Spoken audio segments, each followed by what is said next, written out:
Good afternoon, guys, and I'm Dr. Scott from Six Sense Acupuncture and the Healthy Habits Club, and you're watching the Get Busy Livin podcast, and we got a wonderful Linda Nicol on today, and we appreciate your time, Linda. I know how busy you are, jet setting around the world.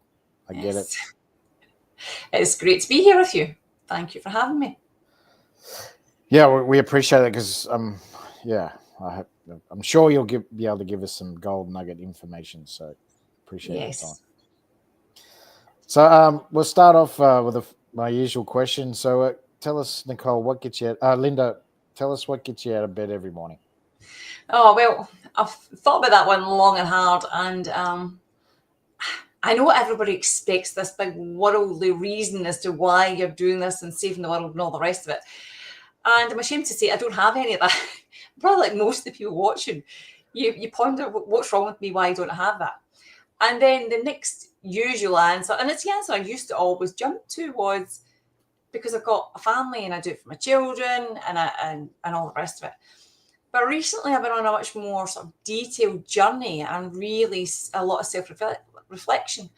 And why I get out of my bed in the morning, and I'm actually getting out earlier and earlier every day, is because I want to be better than I was yesterday. And the only way I can do that is to get out of the bed and start taking action. So I don't have a resounding saving the world answer for you, I'm afraid. My answer is I want to be better than I was yesterday.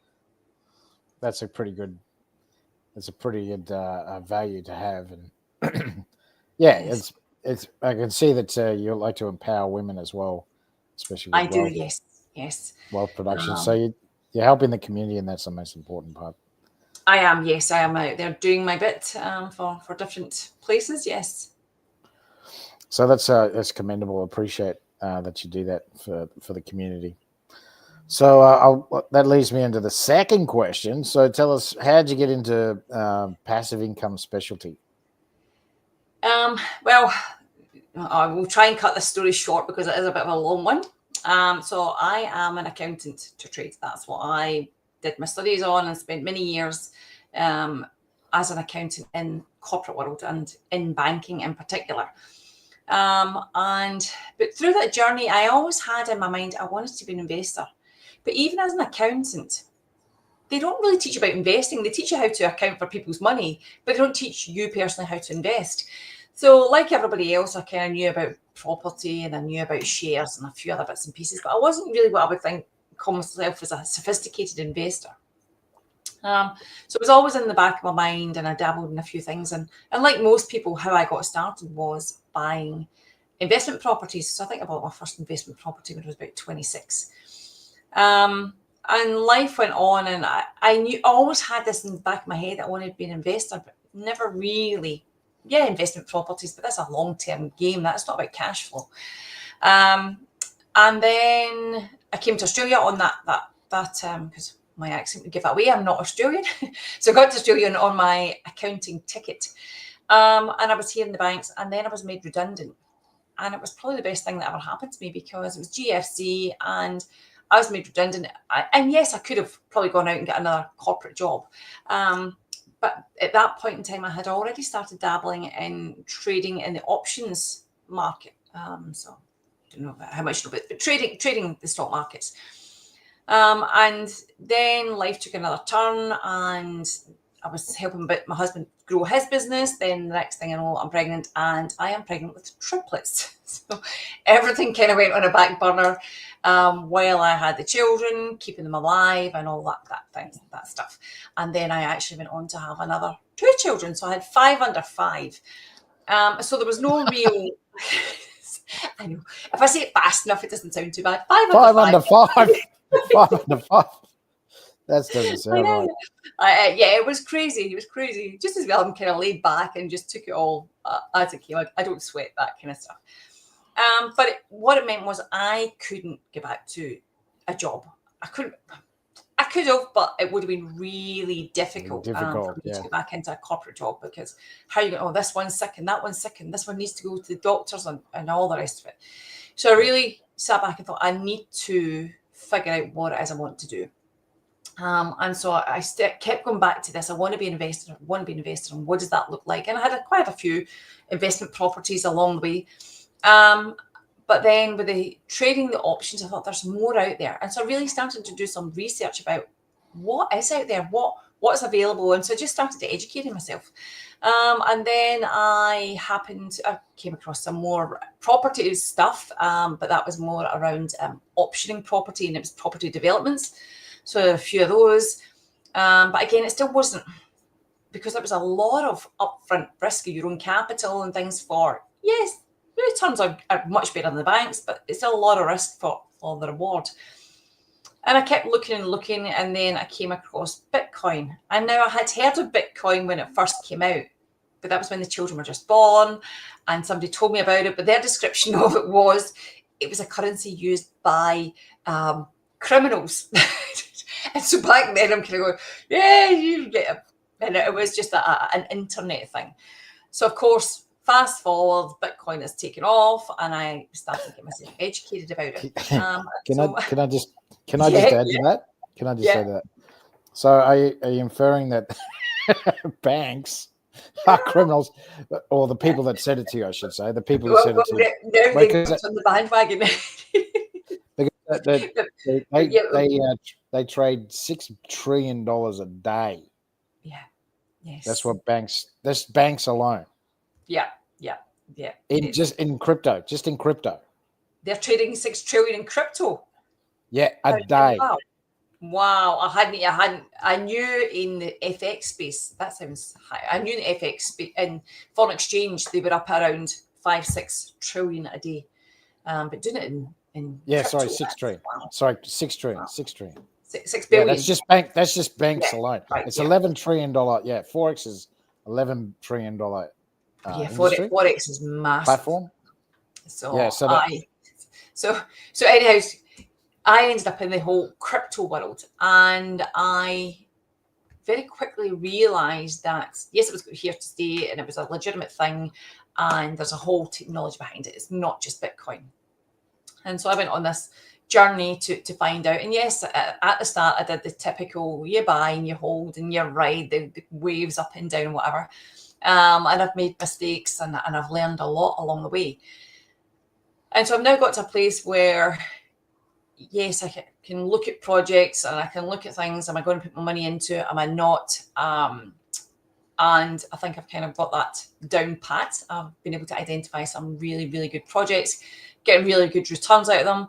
And now I'm also off into sort of lending my crypto and making yields on it, and I think called staking, which is basically an investment account.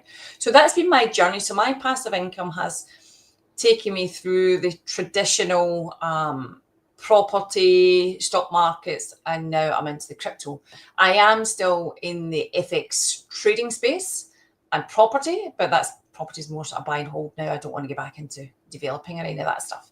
So it has been a bit of an evolution, and probably my circumstances forced me to chase the dream and go after the dream that I always had.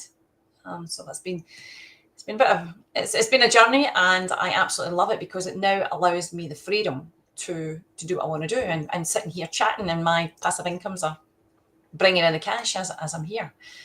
So that's fantastic. It's a good feeling to have. So just for the audience, because some people probably don't know what passive income is. So please explain to us what passive income is. So passive income is income that will come in regardless of what you're doing. And it does have many sort of traditional labels. So an investment property could be classified as passive income because there's rent coming in each week, whether it's houses or shops or whatever else you've got. The bank can be classified as passive income because they pay you interest. Sometimes they'll pay you interest. Stocks pay you dividends, so that's classified as passive income. So passive income is an income that you can earn with, and I'm not going to say no input, because you do have to do due diligence, and you do have to put your big boy and girl pants on, and you do have to monitor your own investments. But it's money, it's not money that you're having to sweat for hours over. You're not having to work for a boss or have your own IP, as it were. It's you put your money in, and then other people use your money to make money, and you get a return from that. Yeah, so I got a business mentor. He said there's 3 types of income, and that's I can't remember the first two, but passive to him, passive was you don't have to spend any time on it. Basically, it's making money for you, whether you when you don't have to attend to it. Yes. So he calls like rental money. There is another name he gives that. He says because you got to put time towards it. Yeah. So rental properties are more like a business. It's a business income because you do have to be looking after your properties and all that sort of stuff. But for me, my passive income. What he was trying to say is that even if you've got a manager looking after the property for you, you still have to communicate with them to give them instructions on what you want to do. So that's still, he still says that's like a semi-passive income. It is. And so for me, my passive income, where I don't have the ones that's not coming from tenants or any of that stuff, I go in, and depending on what it is, I go in and check them. Some of them will be once a day, some of them will be once a week, and some of them might be once a month. Depends on what they are and what I am trying to gain from each of them. Because for me, some of them are about my long-term wealth. So it's taking whatever's there, reinvesting it, getting that compound effect happening. And that's for future wealth. And some of them are for cash flow. So the ones that are more about cash flow, I might look at them every day. If I don't see them every day, if it's every other day, that's okay, because I've got the right sort of parameters in place for them. And the longer term ones, then I might look at them once a month. So the cash flow ones are sort of something that you can withdraw pretty quickly. You liquidate easy. Is that right? Absolutely, yes. So just now, and particularly the one that most people would know about is FX, trading the FX markets. Now, there's some people in there doing scalping and taking cash every second.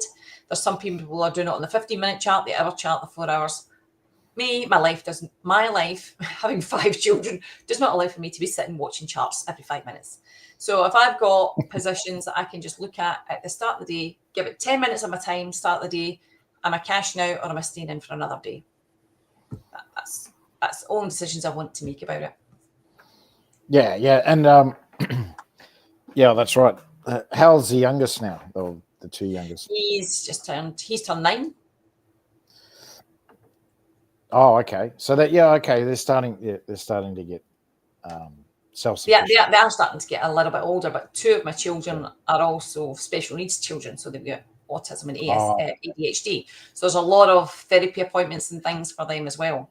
So there's a lot of stuff going on behind the scenes. So then you don't get that time to, so you're basically thrown in the deep end and said, well, I've got to make some money here, and how am I going to do this while I'm sleeping? That's pretty much what passive income is. Absolutely. And so I do look for those ones that do give sort of weekly returns. And some of them I don't, even if that opportunity is there, I don't always take it, because I might have gone into that one thinking, well, it's a really good return and I want to use that and compound it and keep going for future wealth. And so I go into each stream or each project with a specific, where in the bucket is this one sitting? And that will tell me how much time I need to allocate to it. Yeah. And so tell us what sort of investments do you concentrate on? I do concentrate on crypto projects and blockchain projects. So for example, the one that I've just gotten into recently, I like to think on it a bit like Bitcoin was just starting out. And so I think I'm like the 99th person in the world to have gotten involved in this project.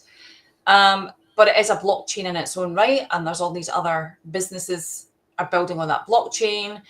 Inside that blockchain, I am mining that coin. So wouldn't we all have loved to be mining Bitcoin 12 years ago? So now I'm mining this particular coin, and then I am getting involved in this copy bots, so the trading bots, and you just copy the top traders, etc.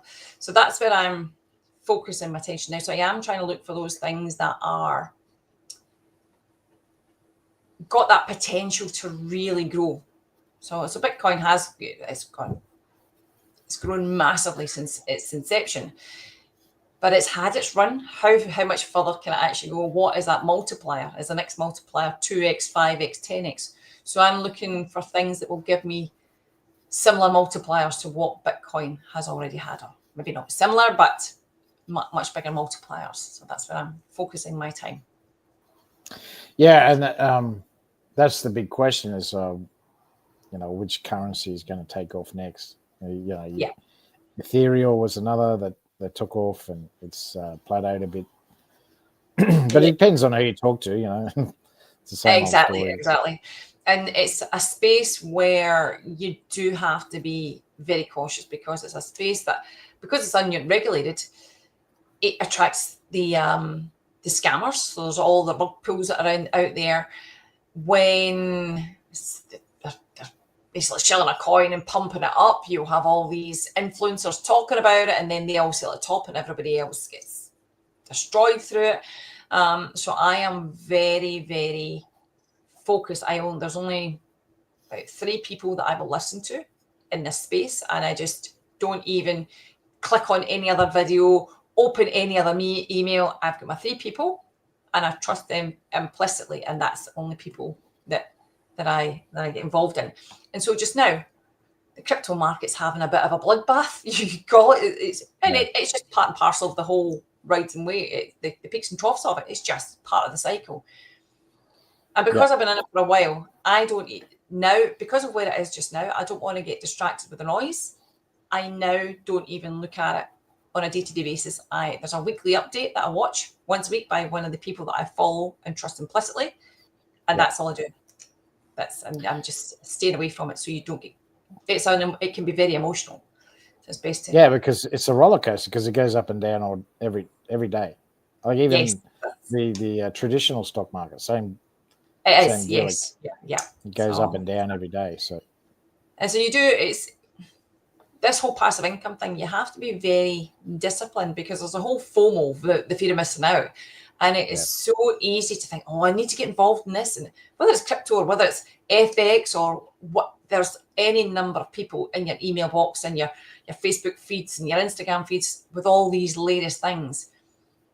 And they are all shiny objects, and they all look fantastic, and everybody's got the best one, and you can't possibly miss out.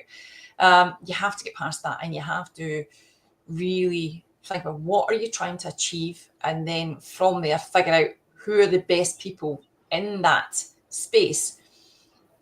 And funnily enough, the 3 people that I follow are not people that are trying to sell all these different things. They've got their memberships that I'm part of, but they're not out there trying to sell all these other weird and wonderful things. So I'm there paying a membership to get information, not to be sold other things. Yeah. I see what you're saying, because there is a lot of information out there that I hate saying it, can be misinformation or can be partially true. Yes. Because I don't like using that word, because the media flog the hell out of that word. So it's just information that isn't completely true. That's right. There's a lot of that. So and it's sorting out who you're going to follow. And I don't follow any of the influencers that are out there. I just don't even look at their stuff, because and I'm sure there's some that are very, very honest and very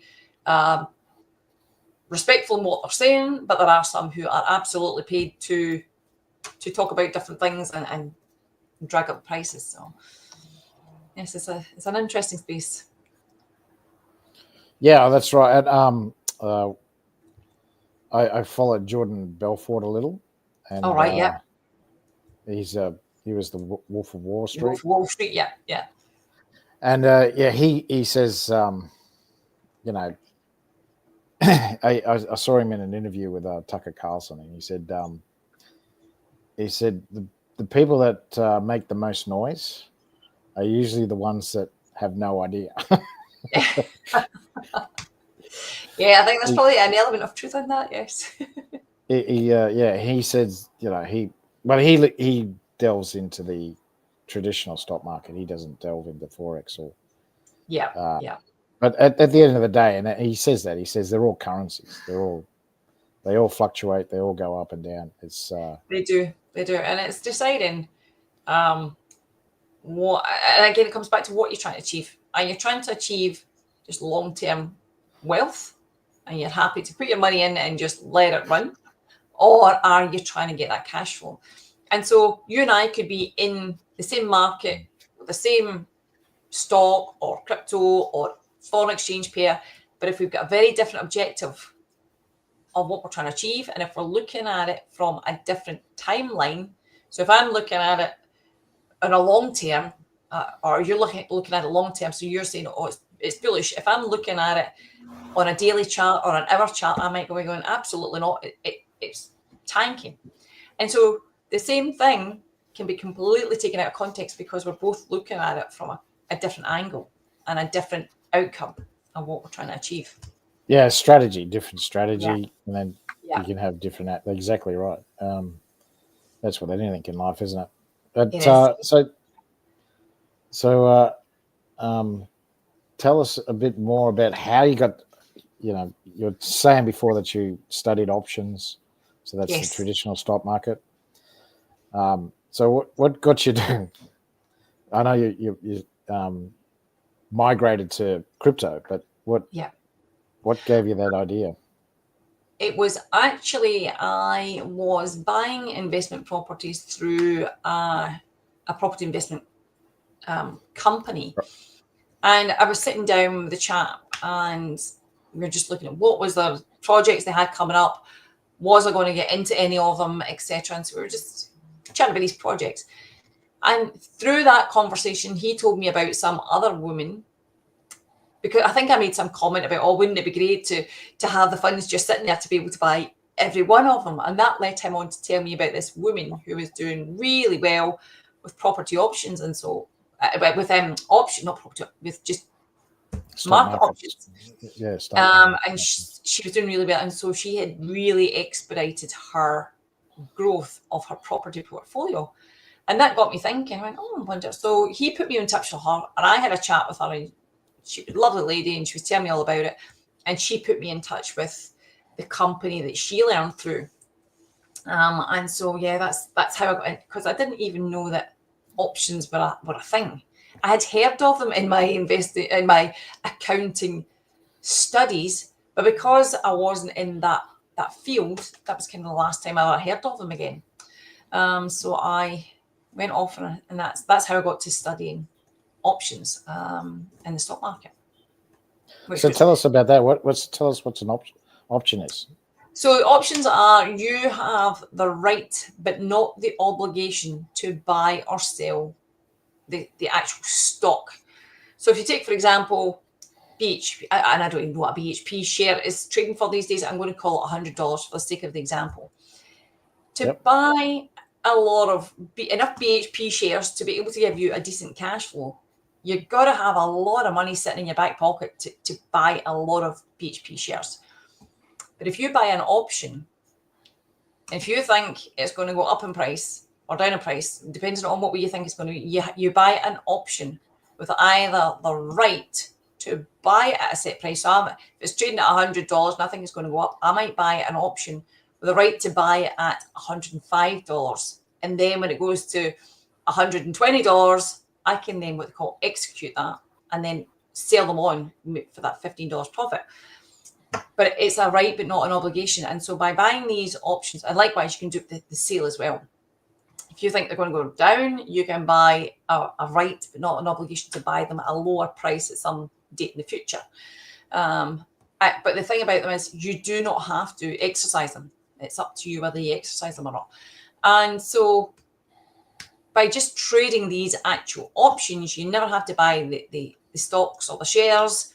It's a much cheaper way to get a much higher, quicker cash flow than from actually just buying the stocks, waiting for dividends, waiting for capital growth, etc. And so it's a way to trade the markets without ever actually owning the stocks. Yeah. So I'll I'll try and explain the difference. So you're talking about securities, so capital. When you're talking about capital, so a property is considered capital, yeah. Yep. So, but the problem is it's hard to liquidate. You got to wait months for it to sell and then liquidate the money. Yes. Whereas with options, what you're trying to say is it's like a contract. Is that right? It is. Yeah. It's a contract. Yeah. So you're basically buying a contract to say that these shares are going to eventually go up. Yeah. Or whatever or down. Yes. Yeah. Whatever you put in the contract on, because you can do this with real estate too. You don't Sorry, say that again. You just broke up. So it's like you can do that with real estate too. You can do options on. Yes. So that's when I was doing property developments, I would take the property under option. So I had the right to buy it, but not the obligation. And then in the contract, I would have things about how I'm actually allowed to develop property, and I could all these. So the options in the stock market, you take the contract as it is. That's the deal. Whereas with property options, you can design that contract to say anything you like. It's between you and the vendor.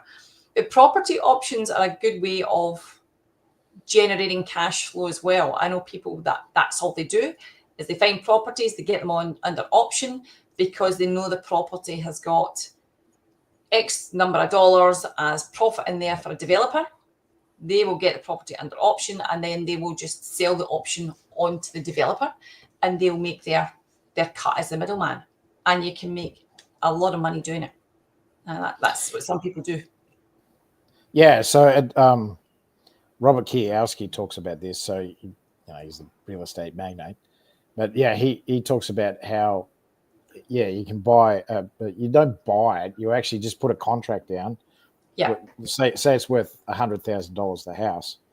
You put $1,000 down, and then you say, well, in a year, I can sell it for more. Yeah. But you get the house for that price, and then when you get, it might rise 150,000 in that 12-month period. Like let's say, just for argument's sake, it raises 100. It goes to 150,000 for whatever reason. Might be because it's on a main road, and the government's going to buy that house out for exponential more money because they know that they're going to have to build there eventually. And you know that the government's going to buy that property, and you say, well, in 12 months they're going to make an offer. So you put an offer on a contract on that offer, on that property. Sorry. Yes. For $1,000, and then they say, okay, we want to buy it now in 6 months, and then you say, yep, I'll sell it to you for 150,000, and then you make $49,000 on the. That's right. Yes. On the property. Yeah. So it's the same with stock. It's exactly the same with stock. Absolutely. Yeah. So you might be buying the share for $1. Yes. And you say that you want to buy 1,000 shares at $1, and you put down $10 for that 1,000 shares, and then you say, and then the next month it's going to rise. Yes. Yeah. The share exact same concept, just a different asset. Yeah. Just different. Yeah. Basically you're creating cash flow because it's a short amount of time. That's right. Yeah. That's your cash flow basically. Whereas with property, when you're the traditional way of buying and selling, you got to wait until you buy it, number one, and you got to wait until you sell it. Yes, then you've got to come up with the funds to buy it in the first place and all this kind of stuff. Yeah. Property, it takes a lot. To do it the traditional way, it takes a lot of money. Yeah, so that's where Robert Kiyosaki says you can make a lot of cash flow just by using options on. Yeah. But you got to do your due diligence. You got to research it a lot, and you got to be pretty certain that that's going to rise in price. You do, and then you've also got to have very good negotiating skills with the vendor, because you're basically asking the vendor to wait a year for their sale price when they actually want to sell the house now. What's the benefit to them of waiting? Well, and that's what he says. You approach someone that doesn't want to sell. Yeah. You got to approach someone who he doesn't realise that the price of the price of the property is going to rise. They think that it's going to be the same. So they go, "Yep, you can have it. Here, thanks for the $1,000." Yeah, yeah. Oh, so they think they're getting a good deal. Yeah, you've got it. And a lot of it is the mistake a lot of people make in that whole property development space is in that first negotiation, they assume that everybody is driven by money.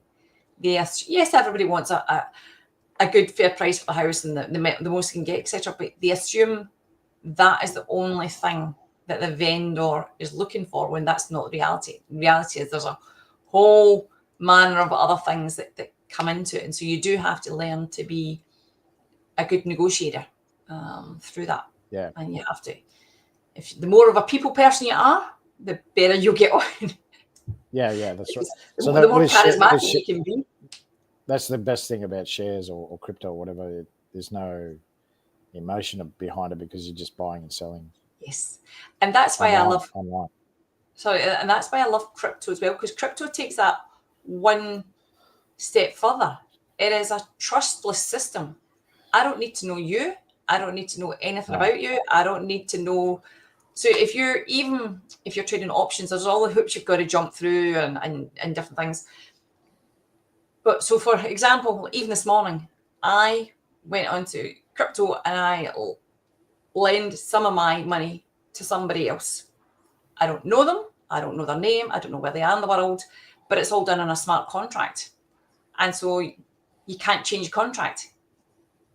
The contract will just cease at the end, and that's the end of it. And that's what I love. You're not tied by somebody in an office somewhere with your form deciding whether you're worthy of the money or not.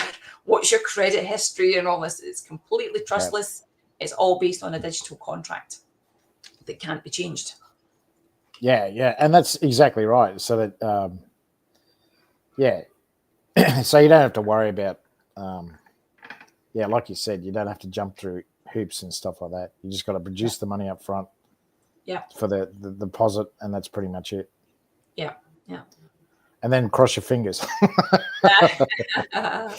The more it rises, the more it rises, the because we can't control the market. It's impossible. It's impossible. We cannot. It wasn't Warren Buffett says until you can control your emotions, you'll never until you can control your emotions, you'll never be able to control your money. Something like that. Yeah, it's absolutely right. If you get highly emotional about this stuff, which everybody does at the start, and I did too. Everybody is emotional at the start, and you get so much vested in it, and you really want it to work, and this is your new baby and stuff. But you have to learn to get past that. You absolutely need to do that inner work to get past the emotions of it.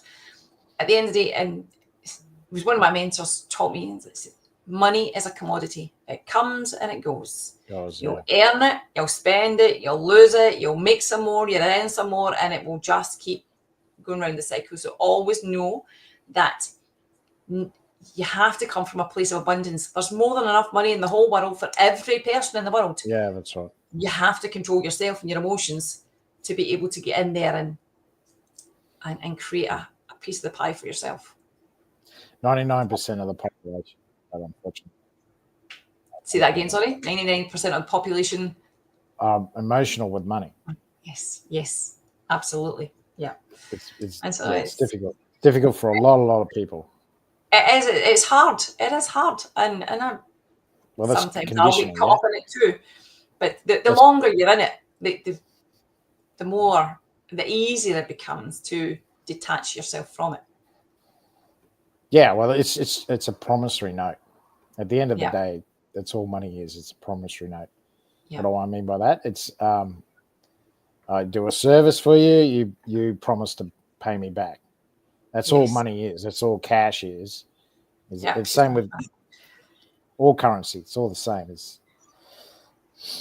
So that it just converted it in a different way of converting those services or products. Yeah. All right, so we've done well. Just tell us now, how have you helped people in the past with their financial situations?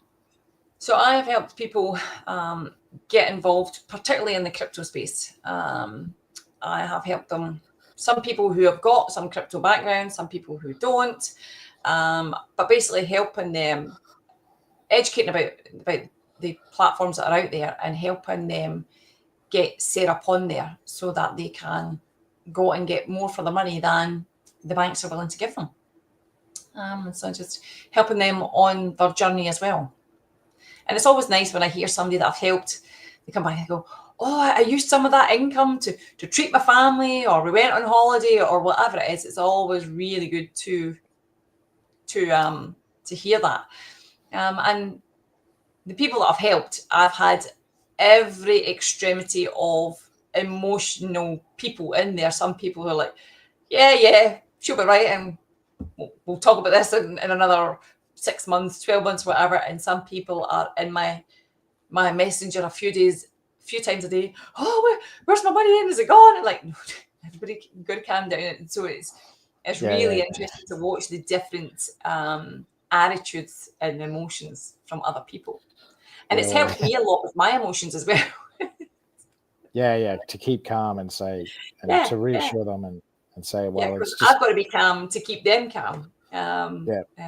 And it's not because I've basically got a lot more knowledge about the projects and the people and what's all behind the scenes, so I can be much more relaxed than they do.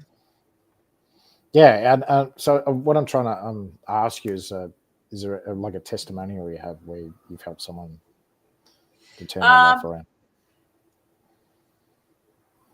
I don't go back and ask people for testimonials. I just get them set up and help them on their way, and off they go. But yeah, I do know there are people who have had like their lives changing because of it, which is always nice to hear and nice to see. It's a good feeling. It's a good feeling. Yeah, especially when they realise that they can replicate it. Yeah, they can duplicate it. Yes, and so some of those people have actually gone off to help other people as well, which is nice. So you're starting to see that knock-on effect as well. It's not just my immediate sphere of influence. They are now starting to take it out as well and help other people, which is really nice. So yeah, it's a good feeling. I like it. All right then. Is there anything else you want to talk about with your business? Any sort of new products you got, or? No, I mean it's one of those spaces that people are. I mean, if I was going to speak to somebody right now about something, that it would be this exciting new project it's a new blockchain, and it's got so many opportunities for passive income in there off of one project. For me, it's extremely exciting, and it's like getting into Bitcoin when Bitcoin was just beginning. So yeah, I'm happy to talk to people about those things. And the people I do tend to help, or where I'm taking my focus now, is helping people who do have that bit of crypto background and that crypto knowledge, because if they've been there before, they are less likely to be on that emotional roller coaster. And it's not that I don't want to help people on an emotional roller coaster, but I've got 5 children and I am limited as to my time. And so I do have to work with people who are a bit more self-sufficient, and they know how to move their crypto around, at least how to buy it and get it into the different wallets and things. So yeah, that's who I'm kind of. Yeah, so that's a good point. That's a good point. So tell us about that. So you can actually have a wallet for crypto. Is that right? Because some people have no idea. They've never heard. Yes. Don't know anything about crypto. So a wallet, just think on it like a physical wallet. And so in your wallet, you can have $100 notes and $50 and $20, and you can have the change and whatever. So your wallet holds all these different things, and it's got your cards in there, and it might have some receipts and your driver's licenses. There's a number of things you can hold in your wallet. A crypto wallet is just an electronic version. So your bank might let you have a couple of different accounts, but they're all Australian dollar accounts. You need to go to a pretty sophisticated bank to have an account that lets you have all different currencies in there. But a crypto wallet is about holding all your different crypto coins. And I think it's important to note that not every crypto is trying to be cash. It's not trying to be Bitcoin. It's not trying to be Ethereum, etc. It's not trying to be used as cash. A lot of them are, think of them more like a stock. You're buying a stock. That's the best metaphor I can give it, is a stock. So you've got a wallet that then holds all these different things in it. And there's different versions of these wallets. Some people may have heard of things like Coinbase and Binance, but they are exchanges. They are, yes, you have a wallet within that exchange, but that is a company that is controlled. That is not the freedom that I got into crypto for, because if that company goes down, or it decides, do you know what, Linda, we're not letting you get back access back into your account again. And there's nothing I can do about it. Whereas the whole thing about crypto is you've got these wallets that you control it yourself. Nobody else. It's not connected to these big exchanges, etc. So it's me, I've got my little stick and it's got all the different cryptos in there, and it's people will have heard of NFTs, might have heard of the apes and things, and the different arts. So the crypto wallet, like your physical wallet, will hold your notes, your coins, and your cards, and your Medicare, and your driver's license. Your crypto wallets can hold different things as well, depending on what type of thing you've got. But the thing about it is you control it. Nobody can ever take that away from you. Because it's not connected to your, it's not on your computer, it's not connected to anything. People can't hack into it either. So it's extremely safe. Yeah, so that I use CoinTree, but they're just an exchange. Yeah. So you need to if you leave it with them, like you said, they could go bust. Yeah. And, well, for whatever reason, they just shut down. So then you lose all your currency. Yes. So whatever that currency may be, Bitcoin or Ethereum, or there's so many of them now. Yeah. So it's best to put it in it's like an electronic wallet. Wallet, yes. Yeah. And then basically there's codes that you have to put in to transfer that money. So if you want to invest it in something else, then you can create a code and then transfer that to. That's right. Yes. Whatever the investment you're putting it into. It is, yes. And the reason that I prefer, I'm sort of trying to focus on people who have that crypto experience, is because it can be a bit unnerving. I remember when I first started thinking, is this going to the right place? Because if you make a mistake, you get sent into the wrong place.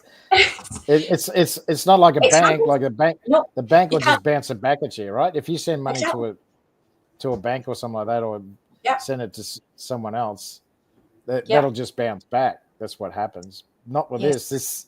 That goes to the never land. It just goes out to ether and it's just left floating around there somewhere. Yeah. If you've managed to type in another person's code, then that person receives a chunk of money. I have no idea where this came from, but happy days. Thanks very much. Thanks for that. Putting it in my wallet.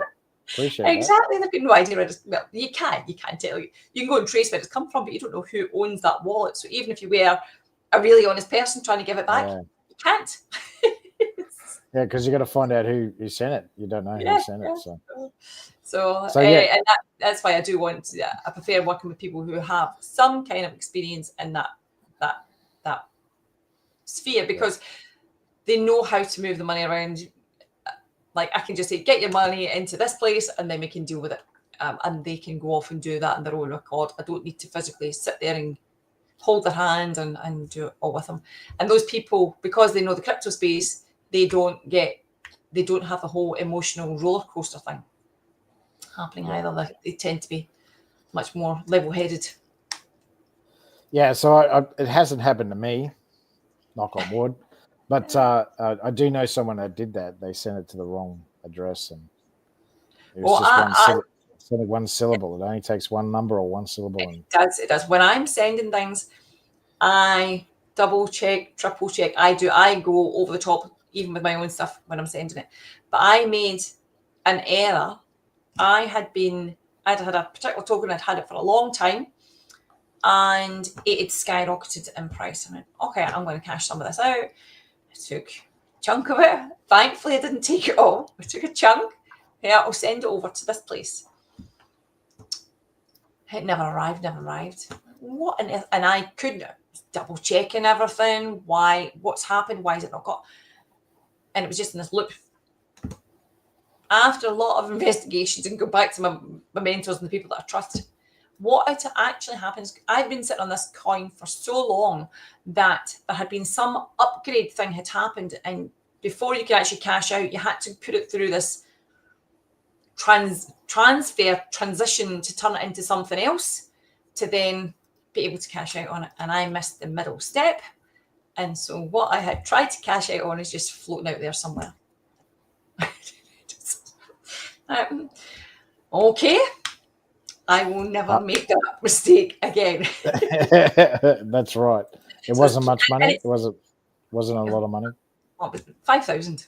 Oh, ouch! It wasn't. Oh, yeah. Oh, ouch! But it was a lesson to learn. But it also taught me that you can't just. You have to be on top of your money. You have to put, as I say, the big boy pants, big girl pants on, and take ownership. Because if I had been keeping up to date with what was going on, I would have known that. I would have just known that. Whereas I had just parked all this and just left it there and come back to it years later and just didn't even think about it. So it is, if you've got money in projects, then keeping up to date with what's going on so that you know. All right then. Thanks for putting my blood pressure through the. Yeah, but yeah, I thank God it's never happened to me. But yeah, I know people that it has happened to, so I understand your pain. Yes. So I'll go on to the third question. So, tell us who's your ideal client? Who would you like to do business with? So my ideal client is the people who are in. They don't need to be crypto experts. They've been in crypto, they've dabbled in it, they know how to do things, and they've got a bit of money lying around and they want to do something to get better returns for it. And they want to get better than they're getting in the bank, etc. But don't quite know where to go and where to put it. Then I can help those people and get them set up. So yeah, I think a few of the people that sort of my best ideal clients are the ones who are like, they might have bought some crypto a while ago and think, okay, they know that they can do other things with it, but just don't know what to do. And they're the people that I help. All right, excellent. And I'll go on to the last question because you've done well. It's almost 50 minutes. Yeah. So we'll go on to the last question. So tell us, what ideas or information would you give to provide lifelong longevity? Lifelong longevity. Oh, okay. So that for me is all about. Sorry, it's a bit different to finance, isn't it? Well, it's another area that I'm really passionate about. So for me, it's looking outside the traditional. What is your doctor going to give you? There is so much information out there, and again, you have to be careful what information you're listening to. But there are so many ways out there to keep yourself healthy and go down the preventative path. I don't want to be trying to fix something. I don't want to be getting illnesses and then trying to fix them. I want to be ahead of the curve and preventing them in the first place. So I've got a lot of things that I take, the redox molecules and then taking supplements. But when I'm taking supplements, I'm making sure that they're already activated so that my body, because I can't guarantee that my body actually knows what to do with all these tablets. So if it's already activated, then we don't need to worry about it. But again, it's getting yourself educated. And I do believe there are a lot of different things you can do that will all help you. You can't do them all. So pick the ones, do your research and pick the ones that fit into your lifestyle that you can actually sustain, and you can just make it part of your lifestyle. Because if I was to suddenly go, well, I'm going vegan, and that's it. The whole house is going vegan. Well, I'm going to have a real a battle on my hands, and then I am not a chef. I don't like the kitchen, so me trying to even feed my family vegan would be ridiculous. So that's a very extreme sort of concept, but it is be thinking about, okay, well, and something I used to do that I would like to get back to. I used to go to the chiropractor every fortnight just to keep my spine in check and keep it aligned. So it's just finding those little things that you can do on a daily basis for your longevity and keep it, as I say, doing prevention rather than cure. Because I'm thinking, I think if you cure, reaction, that's the yes, rather than the reaction. And think about when you, and I'm going to be the first person to go to a doctor. I'm not bagging out doctors, but think about when your doctor does say something like, take this medication. Well, what are they doing? Are they just masking your symptoms, or are they actually fixing the root cause? And for me, that's always a conversation. So what is this medication going to do? Is it going to fix the actual root cause of what's happening, or is it just going to lower those symptoms? So this is another area I could go on and on and on and on about. You're delving into my area. But having two children that are autistic and ADHD, the first child to get diagnosed, I didn't know anything. So I went down, I just did what the medical profession told me, and especially for the ADHD, nothing we could do for ADHD, here's a tablet. Just give them one of those every day and kind of as best you can hope for. What then happened, and I only really realised it when the youngest one was diagnosed, the elder one had turned into a zombie with this medication. Yeah. And I went, well, hold on a minute, that's not right. That shouldn't have happened. So then I was very diligent about, I'm not just going to shove medication down this one's throat. We're going to, and so now to cut a long story short, I've got myself a holistic, she has a GP, but she does the whole holistic side of things as well. And the improvements he's had through diet and supplements is phenomenal for both his ASD and his ADHD. The school can't believe it. Like, this is a different child. So that's unusual. He must be a really good doctor, because his first answer obviously isn't medication. So that's commendable to him. I had to, and again, it was my research. I had to ask lots and lots and lots of people to find this doctor. They didn't just land in my lap. I had to go on this quest. And when I went to the doctor, I went armed with a lot of it. There's a few people that I do watch online about this space, and they're the only ones I listen to. I've now learned when I'm in a space, I find the people that I resonate with, and I like what they're telling me. It all makes sense, and then I cut out the rest of the noise and I just focus on those particular people. And so I went to the holistic doctor armed with all this information. That's awesome. Another passionate area of mine. Well, you have to be, huh? It's just how it rolls. You have to be. I do, and I think because of the children, it's probably made me more diligent than I ever did. Having the ASD and the ADHD. It's amazing what you can find with research. Yeah, so I did a webinar on that actually last week. ADHD. All right. So thanks very much, Nicole, Linda. So I'm going to get my VA to put your details on the platforms that I've put this on. Yeah, so sure. If people have any questions, they can ask you more about your expertise, because you have a fair extensive education in that area, especially finance and passive income. So much appreciated for the gold nuggets that you provided today. Thank you so much. It has been my absolute pleasure. Thank you for having me. You've been watching the Get Busy Living podcast, and I'm Dr. Scott from 6 Sense Acupuncture and the Healthy Habits Club. And thank you so much again, Linda, Nicole. Thank you. All right, guys, you have a great day.